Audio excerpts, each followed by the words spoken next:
మీకు నచ్చాలంటే జర్నీ చేయాలంటారు. అదే అమ్మాయిలకి బేసిక్‌గా. చేయకుండా అసలు ఎవరికి ఇప్పుడు ఇయర్స్ అండ్ ఇయర్స్ జర్నీలు చేస్తుంటేనే ఫ్యూచర్‌లో ఏ దిక్కు ఉంటలేదు. So, okay. క్లారిటీగా సో, ఉందాం. జస్ట్ అలాగా పాసింగ్ క్లౌడ్స్‌లో వచ్చే వాళ్ళతో ఏముంటది? చాలా ఏం తెలుస్తది? సైలెంట్‌గా, పద్ధతిగా మాట్లాడుతున్నావు. నీ హ్మ్. రియాలిటీ అదేనా? నేను ఇలాగే లేకపోతే అదే ఏమైనా నటిస్తానరా? నేనేం యాక్ట్ చేశా నేను ఇలానే ఉంటా. హ్మ్. ఇప్పుడు కామన్‌గా మాట్లాడేటప్పుడు ఇలాగే ఉంటాను. హ్మ్. బట్ కొంతమంది ఉంటారు. మన జోన్ అనుకునే వాళ్ళు. హ్మ్. వాళ్ళ దగ్గర మాత్రం గోల చేస్తాను. ఇప్పుడు ఆ జోన్‌లోకి రావాలైతే. ఎందుకంటే నేను ఎక్స్‌పెక్ట్ చేసింది వేరు. మోర్ ఎక్స్‌పెక్ట్ చేశా. వచ్చి ఇంత పద్ధతిగా కూర్చొని ఎక్స్‌ప్లెయిన్ అదే చేస్తుంటే చెప్తున్నా. ఇప్పుడు నా జోన్‌లో ఉన్నారు హ్మ్. అన్న వాళ్ళతో నేనెంత కంఫర్ట్‌గా ఉంటా. లైక్ నా గురించి మొత్తం ఏ టు జెడ్ తెలిసిన వాళ్ళు. వాళ్ళ గురించి నాకు తెలుసు హ్మ్. అన్నప్పుడు నాకు నచ్చినట్టు ఉండగలను. ఓకే. నేను ఎంత గోలన్నా చేయగలను. లైక్ ఏమన్నా మాట్లాడగలను. హ్మ్. బూతులు మాత్రం కాదు. ఓకే. హ్మ్. సో, అది. ఇంకోటేంటంటే మనం ఇక్కడ ఏం చేసినా, ఎలా ఉన్నా సోషల్ మీడియాలోకొచ్చేసరికి ఇప్పుడు సోషల్ మీడియా ఎంత పెద్ద ప్లాట్‌ఫార్మ్ అయిపోయిందో తెలుసు. హ్మ్. సోషల్ మీడియాలో ఒక విషయం మీద వస్తున్నప్పుడు అది ఖచ్చితంగా వైరల్ అవుతాయి. గుడ్ ఆర్ బ్యాడ్ వస్తాయి. ఇవన్నీ మనకు ముందే తెలుసు. కానీ పేరెంట్స్ వరకు వెళ్తే దాన్ని ఫేస్ చేయడం చాలా కష్టం. తెలుసు మా సో, ఇంట్లో. ఏంటి ఇన్ని నెగెటివ్స్ అనేవి నీ వరకు నువ్వు ఎలాగా ఫేస్ చేస్తున్నావు ఓకే. హ్మ్. బట్ పేరెంట్స్ వరకు ఎళ్ళేటప్పుడు వాళ్ళ నుండి వచ్చిన రియాక్షన్ ఏంటి? వాళ్ళేంటంటే ఫస్ట్ వీటిల్ని పెద్ద పట్టించుకోరు. డీల్ విత్ యువర్ సెల్ఫ్ అంటారంతే. ఓహ్! హ్మ్. హ్మ్. బికాజ్ ఎవరికి ఎట్లా ఆన్సర్ ఇవ్వాలన్నది నీకొకటి తెలుస్తది. హ్మ్. ఇప్పుడు నాతో ఒక్కొక్కళ్ళు ఏమేమి కమెంట్ పెట్టారు, హ్మ్. ఒక్కొక్కళ్ళు ఎట్లా రియాక్ట్ అవుతున్నారని పిన్ టు పిన్ ఎళ్లి కూడా నేను వాళ్ళకి చెప్పలేను. ఓకే. సో, హ్యాండిల్ చెయ్యి నువ్వే అని అంటారు. ఇన్‌ఫాక్ట్ వాళ్ళకి ఇంట్రెస్ట్ ఉండదు ఇవన్నీ. హ్మ్.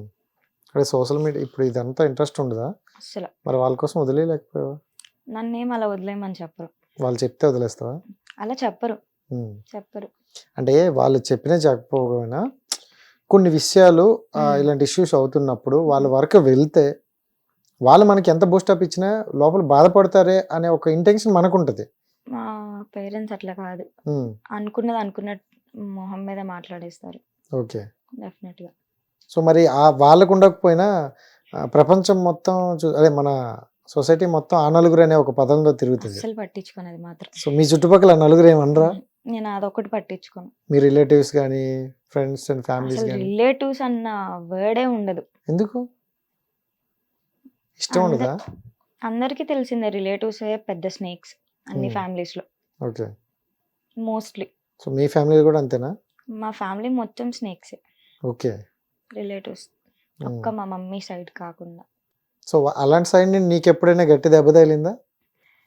మా మమ్మీ సైడు మా మమ్మీ ఖమ్మం హ్మ్. విలేజ్. హ్మ్. సో, మీకు తెలుసు కదా! ఆబ్వియస్‌లీ వాళ్ళు ఎలా అంటారో. అవును.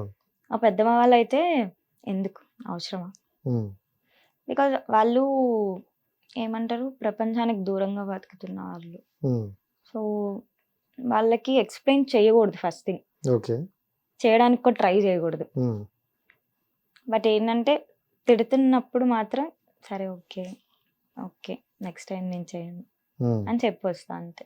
హ్మ్. చెప్పావా అలాగా? హ్మ్. ఓకే. రీసెంట్‌గా గూడా. రీసెంట్‌గా గూడా? హ్మ్. ఓహ్! ఎప్పుడు దసరా టైంలో. హ్మ్. మొన్న? హ్మ్. సో, మొన్నటి వరకు గూడా అవుతాననమాట. మొన్న మా పెద్దమ్మ వాళ్ళ ఇంటికి వెళ్ళుండే. హ్మ్. ఐ మీన్ మా అమ్మమ్మ వాళ్ళ ఊరికి. అప్పుడు సో, మమ్మీ వాళ్ళది ఖమ్మం, హ్మ్. డాడీ వాళ్ళది విజయవాడ. హ్మ్. సో, ఏంటి Andhra, Telangana love love marriage. మ్యారేజా? అబ్బా! సో, ఆ తర్వాత వచ్చినోళ్ళు గూడా లవ్ మ్యారేజే అనుకుంటా. ఏమో తెలీదా ఇంకా? పెళ్ళిళ్ళు అంతవరకు ఆలోచించలేదు. పెళ్ళిళ్ళ వరకు ఎళ్ళవా? ఆలోచించలేదు. హ్మ్. వెళ్తా. ఎందుకు వెళ్తాయి వెళ్ళను? గదా! హ్మ్. సో, చెప్పావా? ఎప్పుడైనా అంటారా పేరెంట్స్? నీకు నచ్చితే ఎవరు నచ్చితే చెప్పమ్మా అలా అని? అలాంటి డిస్కషన్స్ రాలేదు. రాదా? ఏం రాలేదు. చేస్తారు మీది? ఇది రాదు కూడా. రేస్ గుర్రం ఫ్యామిలీలా ఉంది. చక్కగా అంటే సైలెంట్‌గా తిన్నామా, వెళ్ళిపోన్నాం అన్నట్టుంది. మాకింకా వాట్లి గురించి మాట్లాడేంత నీకిప్పుడు అవసరమా ఇవి ఓహ్! అన్నట్టు ఉండరు వాళ్ళు. లైక్ అంత వచ్చిందనైతే బట్ ఇప్పుడు నీకు అనుకోరు వాళ్ళు. అవసరమా అనే స్టేజ్ ఆళ్ళు అనరేమో. ఎందుకంటే దానికన్నా వాళ్ళ కెరియర్‌లో ఎంత చూసారో వాళ్ళు అహా! పెళ్లి టాపిక్ ఉమ్, ఇప్పుడు అంత అవసరం లేదు మా ఇంట్లో. ఉమ్. నువ్వు ఎప్పుడు చేసుకుంటావు? చాలా టైం ఉంది. చాలా టైం ఉందా?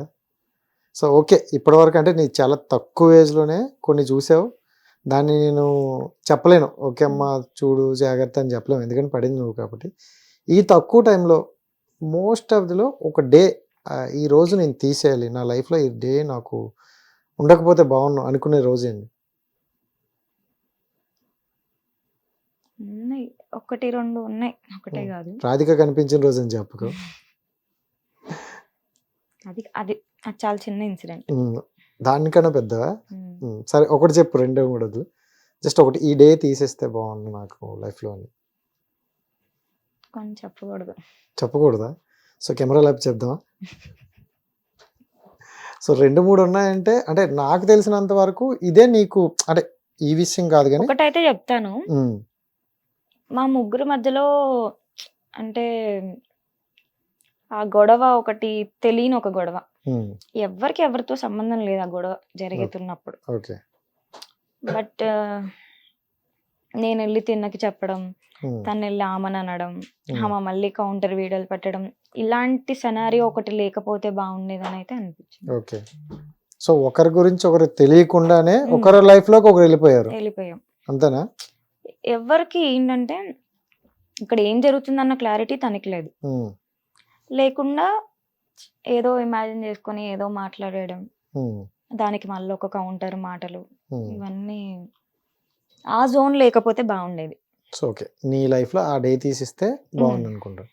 ఓకే, ఇప్పుడు చూసుకుంటే ఎందుకంటే ఆ ఒక్క ఇన్సిడెంటే ఇది ఇంపాక్ట్ మొత్తానికి రీజన్. So correct. అంటే ఇప్పుడు నీకు ఇంత నెగిటివ్ రావడానికైనా నలుగురిలో కనిపించడానికైనా మెయిన్ రీజన్ అదే, అదంటూ లేకపోతే కొంచెం.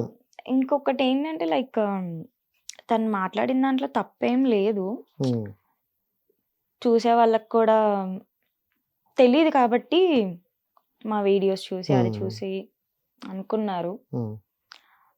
ఎంతో కొంత మరీ అంటే ఒక కాంట్రవర్సీ ఉండే మేము, మరి ఇంత అవ్వకపోయి ఇంత కాకుండా ఒక లిమిట్ సెట్ చేసుకొని ఉంటే బాగుండేదేమో అని తర్వాత ఇవన్నీ చూసాక అనిపించింది.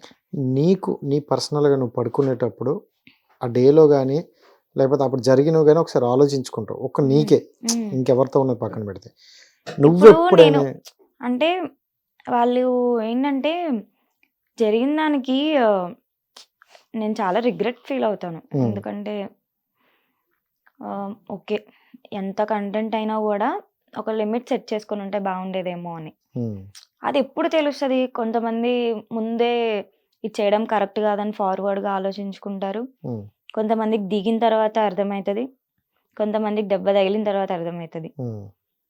అది ఓకే, అర్థమైంది, రియలైజ్ అయింది, బాధపడుతుంది అన్నది ఓన్లీ నాకే తెలుస్తుంది. ఇప్పుడు నేను బాధపడుతున్నానని చెప్పేసి అది కూడా నేను వీడియో చేసి పెట్టుకోలేను కదా. సో మీ అందరికి అర్థం కావాలి నేను ఎంత బాధపడుతున్నాను అని, ప్రతిదీ అట్లా వీడియో చేసి పెట్టుకోలేను నేను. సో ఈ నా 4 walls సిచ్యువేషన్స్ ఏంటనేది నాకు ఒక్కదానికే తెలుస్తుంది.